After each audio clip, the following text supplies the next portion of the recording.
What it is, do? It's your boy Crook LDBT 100. We it sure. And today we got another reaction video, guys. This is from the one and only Jimmy High Roller. You guys already know what it is. This is 3-pointers have ruined basketball. Now, real quick before I start the video, I want to thank you guys for watching, for tuning in. Make sure you like, comment, and subscribe on the video. We are very getting close to that 700 subscriber grind. Real quick also as well, I do want to apologize. I have not been posting videos in like about a few weeks. I do have, again, some personal stuff going on with my grandmom's. I've just been caring for her as well as doing other things mentally, you know, to keep myself, you know, grounded and refreshed and ready for y'all to continue to grind and things like that. You feel me? So, all right. So this is going to feel a little bit different because I have a new setup. If you guys don't already know, you guys see my background. Don't mind stuff like I'm cleaning up. And in the midst of me cleaning up, I was like, let me drop some videos. You feel me? So y'all know my background changed. So I'm kind of going to be watching it from a different angle. And then I'm going to come back here and then I'm going to go ahead and watch it. Let me go ahead and vibrate this damn thing because this is beeping. I think I might give me some pizza today. The Oreos won, so we get 50% pizza today. I think I might order me some pizza. But without further ado, let's get right into it. Out to Smart in rhythm for three. Splash! Brown on the baseline. Horford inside. Count it and one. This one might be over with that bucket. Question: are three-point shots worth too many points? Now, I know that sounds a bit odd to even suggest. I mean, it's right there in the name, three-pointer. But what happens when too many players get too good at a shot that is worth too much? Blowouts, insurmountable runs that determine the outcome of games before they really ever even get started, and offenses with no real identity and only one goal in mind. Find the open three-pointer. A shot that was created to specifically bring balance to a lopsided game has now become the most imbalanced mechanism of the game. So, is the three-pointer really worth too many points? Today's video is brought to you by SeatGeek. All right, real quick, while I try to get past this ad, I do have a few thoughts, right? Now, I do know the majority of course, the majority of the league shoots threes. Threes have tremendously been increased within the last 10, 15 years, right? So, two things, and I want to get you guys' opinion on. One, do you guys think that the league should implement 4 points? And what I mean by that is, like, you know, a half-court shot from the logo, probably like a few feet more from the three-point line, like probably maybe like an additional 5 to 6 feet. Well, I'll say 5 and over as far as from the three-point line. Should they implement 4-point plays? Four pointers. You guys know what I mean. I'm having a brain fart right now. But and my second thing is, I'm kind of intrigued to see how the league is going to evolve. First, it was more so individual play that created diversions for the three-point shot. Then it became spacing the floor. Now, spacing the floor a little bit. Now it's like everybody who's on your team can shoot. So you got different teams running 5 outs, things like that. Like a team like Dallas where you have Luka, who's a tremendous player. It's either you pick your poison, either you let him get his off, or he's just going to kick it out to the open man. I'm interested to see how the league is going to progress probably within the next 10 years. Is there really going to be like a lot of emphasis still on shooting? I don't know. I kind of wonder, like, I kind of want, just as far as the involvement on how the game has changed, how the game is going to change again, bro. I'm just kind of curious on that. Game, football, baseball, but let me know what you guys festival, think, though. SeatGeek's got it all. Download the app, use promo code Jimmy, and get 20 today. On January 5th, 1892, Dr. James Naismith published the original 13 Rules of Basketball. Within these 13 rules was what Dr. Naismith believed to be a perfectly well-balanced game. Fast forward 130 years, and nearly every single one of these rules is no longer applicable. The only one that still stands today is rule number 1. The ball may be thrown in any direction with one or both hands. So, a pass. Rule number 3 has long been eradicated from the game. A player cannot run with the ball. The player must throw it from the spot in which he catches it. Allowance to be made for a man who catches the ball while running at a good speed if he tries to stop. Yeah, we don't do that anymore. Series, Morant. Oh! Ant off the throws it down. It's clear that the game that was I hate originally that dunk. introduced to the I world hate that as dunk so much. basketball They keep has been showing it. completely revolutionized, reformed, and transformed into the game we know and love today. And the biggest change the game has seen in its 130-year existence is the three-point shot. Added to the NBA in 1979, the three-point line brought unprecedented balance to the game. Smaller or less athletic players that were once pretty much decorative pieces on offenses centered around the big men and athletic wings now had a new powerful weapon in their arsenal. You no longer had to be a giant or a freak of an athlete to make a real impact on the game. And for the first time in nearly a century, shots that were taken from more than 15 feet out were worth taking. All thanks to a new shot that balanced the scales of basketball in a way the world had never seen before. The three-point line was, and still is, undoubtedly the greatest addition to the game in the history of basketball. Or maybe it wasn't. I've never put too much thought into the idea of the three-point shot being far too valuable, even to the extent of possibly being a broken mechanic of the game. I mean, it seems to be balanced. But the other day I heard something that really warped my perspective on the three-point shot and just how broken it may be. As I'm watching the game, I'm going, Phoenix is so much better than them tonight. But this was the argument for, maybe actually an argument against three-pointers and the value, the absurd value they have in relationship to the rest of the ways you can score. Three-pointer is worth way too much. Yo, why the last few videos I've been watching is about Phoenix getting their ass kicked, bro? I'm gonna have to live with this for another, what, year? 2 years? 3 years? Jesus. It just is. Every time it felt like Dallas was about to get blown out, they found a way to survive with three-pointers enough. I thought it was a very good argument for, is the three-pointer actually stupid? Because I felt like the separation between the two teams was so obvious in watching it. But hey, we have this other thing that we can do. We're just going to keep shooting threes the entire time. And again, this is not breaking news. This is what the game is. But I couldn't help but have those moments in watching that game going, this is where the three-pointer argument, like, I almost don't like it because this is not a true definition of which team is better than the other one because they're surviving.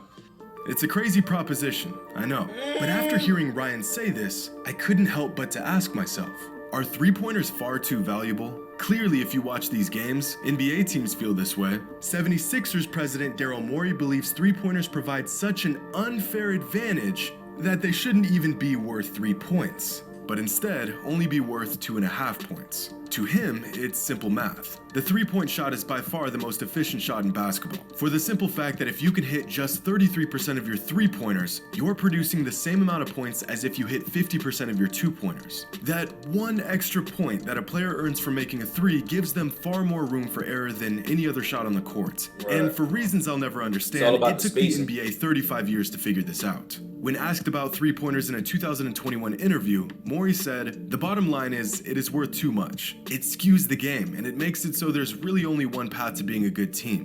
You have to be utilizing that at a high level." Others have suggested that the three-pointer is such a broken mechanism of the game. Because if you only working on like three-pointers and that's like your main catalyst, it's kind of like how we always say you live by the three, you die by the three. It doesn't really show the skill set because it's like it's only a matter of if you're hitting your shots or not. The looks are always going to be there, but if you're hitting your shots, is that really saying that you're better than the other team? Now, I still do think that there are still some factors like coaching, game plans, things like that, but just as far as the three-point line is concerned, like, you're saying that the difference between me being better than you is just me making my three-point shots. I get what he's saying. That there should be a limit to how many a team can shoot in a game. An absolutely outrageous take, but one that'll really get you thinking. There's gotta be some logic behind why some people truly think the three-pointer is far too valuable. Now, if Daryl Morey and others are correct, then it wouldn't be the first time in sports that one particular aspect of the game got so lopsided that a league had to step in and make an amendment. On July 20th, 1984, the sport of track and field was forced to change an event that has been around for hundreds of years. All because of this guy, track and field legend Yue Hone, who perfected the art of javelin throwing so well, he literally broke the event. Here's a record that may never be broken. Yue Hone of East Germany shatters American Tom Petronov's world record by over 16 feet. 343 feet, 10 inches. Watch where it lands, just inside the stadium. After this, the weight of the javelin will most assuredly be increased. The stadium are not big enough to hold the javelin anymore. You see where that javelin landed? Now, do you see where the landing zone ends? The man threw his javelin so far that it nearly went out of bounds. If this throw was any further, it could have killed a man. And it wasn't long after this throw that the weight and overall shape of the javelin was adjusted to prevent throwers from unintentionally spearing someone on the other side of the stadium. Now, I'm almost positive that a three-point shot will never kill anyone. At least I think. But they may just provide a broken advantage to the game itself. Morey believes that the three-pointer is so valuable that he built an entire roster around it in the 2018 Rockets. This team was an incredible success, winning 65 games while attempting far more threes in a single season than any other team in league history. This team truly lived by the three. And they would eventually die by that because what Daryl failed to consider they died by that basketball isn't math. Harden behind the screen, and Gordon for three. But just look at some of these shots though. Like a lot of these shots are so contested, it's not even funny. Like, yo, just look at some of these shots. They shoot the three so much that a lot of these attempts were contested. Look at that. That's one. That's two. That's three. Four. Yo, all of these shots are contested, bro.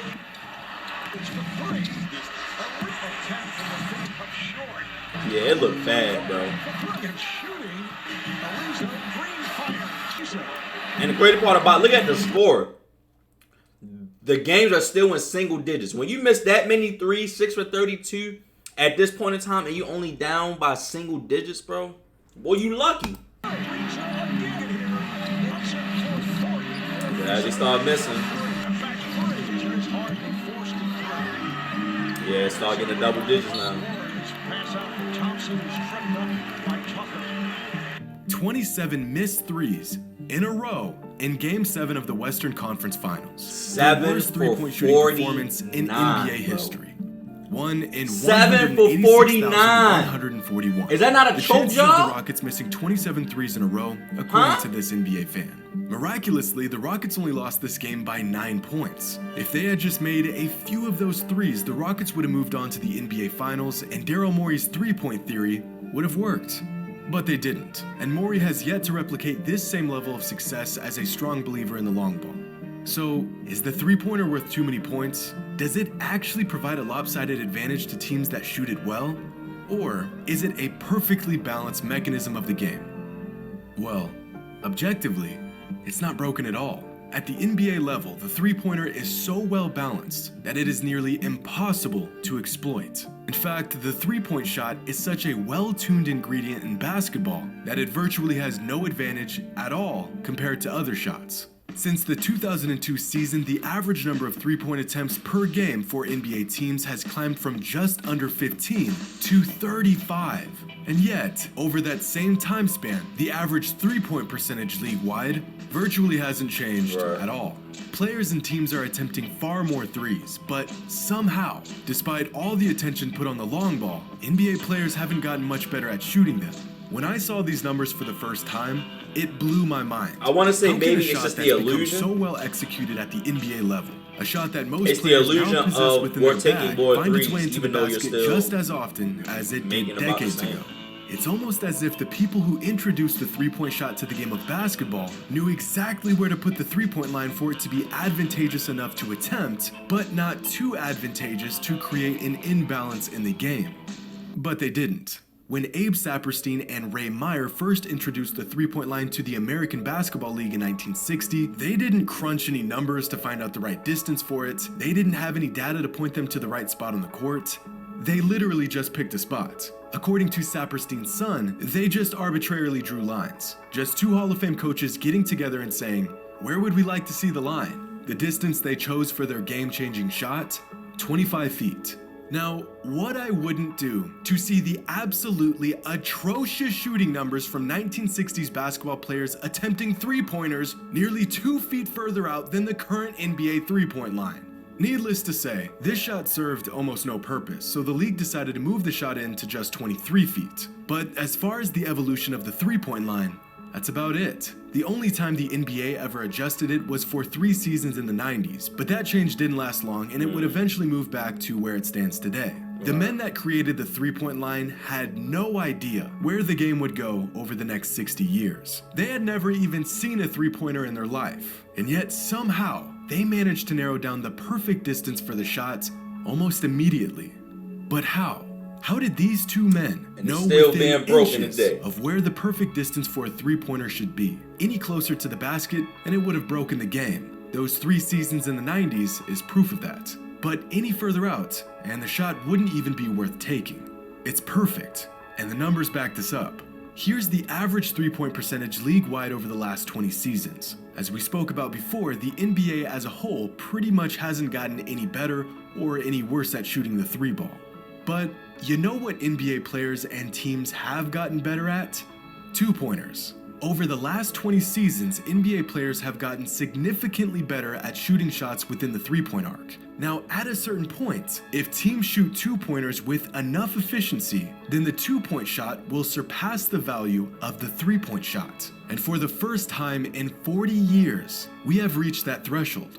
See, the moment a team becomes a good three-point shooting team, everything begins to open up for them, including, ironically, every other shot besides the three-pointer. When an opposing team knows you can knock down threes, they are forced to play up on you even when you're 25 feet out. This creates space inside the three-point line. This creates more opportunities for off-ball movements, and the defense becomes so focused on stopping the three that they fail to stop or even recognize all other points of attack. What Daryl Morey and other analysts forgot to include in their even if you don't take the projections three, of the just the thought of three-pointer was spaces how other creates so teams many would react to opportunities for it. you. Sure. In theory, if you can build a team that is extremely efficient from three, then you can just keep chucking up threes all game long, and you should end up on top. In theory, if a team gets more points per shot attempt from three-pointers than they do two-pointers, then there's virtually no point in attempting any shot outside of three-pointers and the occasional easy layup. But basketball's not a theory. Once other teams realize your team can shoot well from outside, they'll just make adjustments. They'll pick you up from 30 feet out, and their priority becomes stopping three-pointers at all costs. And this is precisely why the three-point shot is perfectly balanced. If a team isn't efficient at shooting threes, then three-pointers won't provide an unfair advantage. If a team is good at shooting threes, they end up getting easier shots from everywhere else on the court, which results in that team being less reliant on the three ball. Regardless of how you get there, it really all boils down to one thing: shot value. For the majority of the last 30 years, the value of an average NBA shot has virtually remained exactly the same. 1, as in 1 point per shot attempt. And throughout the last 3 decades, the average three-point attempt did yield teams a more productive result. Three-pointers on average being worth 1.03 points per shot attempt, and two-pointers being worth 0.96 points per shot attempt. This is why many people believe the three-point shot provided an unfair advantage. It is simply too valuable in comparison to two-pointers. And this was the case for a very long time. That is, until the secret got out, teams made adjustments, and this happened.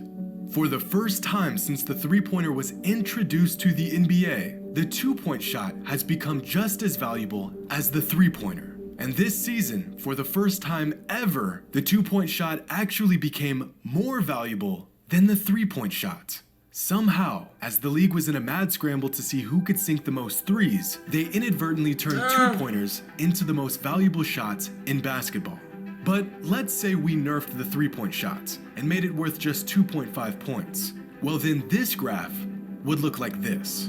And instead of being a weapon teams can use to balance their offense and keep the defense honest, the three-point shot virtually becomes obsolete. The risk of taking it would far outweigh the reward. Abe Saperstein and Ray Meyer, they were right all along. They may not have known it at the time, but they were right. This arbitrarily length shot added to the game 70 years after its inception is somehow right where it needs to be and worth exactly as many points as it should be. Hope you all enjoyed. And as always, until... Like I said, I think it's more of the spacing though. Like, I don't know. Guys, tell me what you guys think, y'all. Do y'all think that three-pointers are unnecessary in the league? I mean, it's kind of a weird argument to have, but nonetheless, it's an argument. Let me guys know what you think in the comment section. I love you guys. I'm going to see you on the next one. Peace.